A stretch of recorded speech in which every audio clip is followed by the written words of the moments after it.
안녕하세요. 저는 하다 보니 계속 전기 기사 일을 하고 있습니다. 베트남에서도 전염병은 심각하여 남부지방 가장 끝에 위치한 처갓집에서도 외출 금지 중입니다. 돈을 버는 경제활동 자체를 못합니다. 쌀농사를 짓는 사람들은 대충 견디는 듯한데 다른 사람들은 매우 어렵답니다. 처가에서는 새우와 게를 주로 양식하고 쌀농사는 친척의 넓은 논을 관리하지만 거리가 멀어 가지 못하고 있죠. 2018년 말에 베트남에 다녀온 후 탈탈 털어서 이주를 하려 했었습니다. 고향에 2층 건물을 지어 2층은 가정집, 1층은 식당으로 만들어 아내와 아기가 생활하고 저는 호치민에서 일하려고 했습니다. 그러나 아내가 반대하여 무리한 진행을 멈췄는데 그 후 집값이 많이 올랐습니다. 어제도 다행이라고 갑자기 그 얘기를 하더군요. 앞전에 2번 사기당해 3개월을 날리고 그로 인한 3개월 퇴직금 손해가 있었습니다. 현재 일하는 아파트는 올해 3번째인 거죠.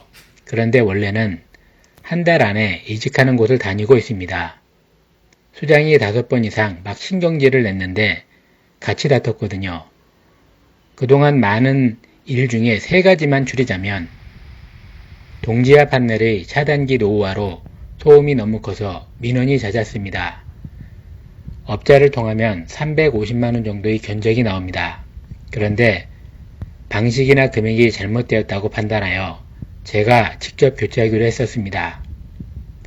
하지만 이미 업자에게 시키기로 결정났는데 왜 변경하냐고 화를 낸 겁니다.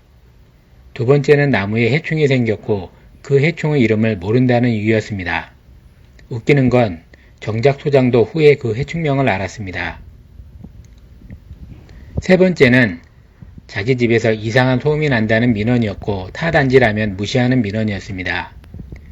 그 주민은 소송 건다고 협박하고 소장은 과장이 그걸 해결 못하느냐며 어떻게든 처리해라는 거죠. 관리실이 그 사람을 위해 존재하는 것도 아니고 이상한 주민을 다 받아줄 수 없고 노후 아파트를 관리 직원들이 다시 지을 수 있는 것도 아니라고 알려도 안 되기에 반복적으로 같이 다투며 생활했습니다. 희한하고 웃기는 건 그러다가 3개월 수습기간이 지났어요. 이런 경우 저도 처음이지만 들어본 적 없으실 겁니다. 소장은 오래 일했고 정치력으로 동대표들을 잡고 있기도 하거든요. 현재의 직장은 월급은 특별하지 않지만 출근 21분, 퇴근 23분이 걸리고 도로가 시골길 내다가 지름길입니다. 1년만 다니고 전에 아파트로 다시 갈까 생각합니다. 요즘의 고민은 처가를 정식으로 지원해 주는가입니다. 처가에 새로 주택을 지어준 게 5년 전이고 그때 제 돈이 약 1,800만원 들어갔습니다. 그러나 주변에 보면 매달 혹은 추석과 구정, 기일에 200만원 이상씩 송금하는 사람도 있습니다. 힘든 일하면서도 그러고 있더군요.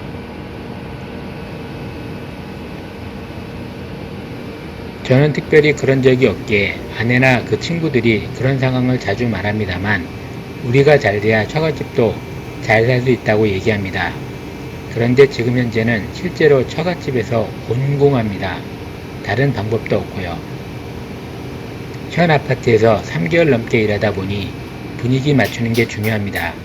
논리와 과학 다 필요 없고 소장 기분 맞춰주면 됩니다만 요령의 소장이다 보니 노인들의 단점도 많이 부각됩니다. 비현실적 지나침이죠. 가끔 소장과 대화하다가 눈치챈 건데 경리가 저에 대해 안 좋게 얘기하고 있더군요. 반대로 주임은 좋게 두둔하고 있었고요. 간접적으로 눈치껏 판단한 바입니다. 기사, 주임, 소장 다 노인들이고 기사들은 정상입니다. 이번은 특이한 예에 속하고 원래 이런 식이면 한 달 내로 그만두는 게 바른 대처입니다.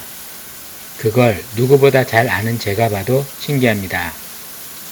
좋은 아파트는 없고 다닐 만한 아파트를 골라야 하는 것 같습니다.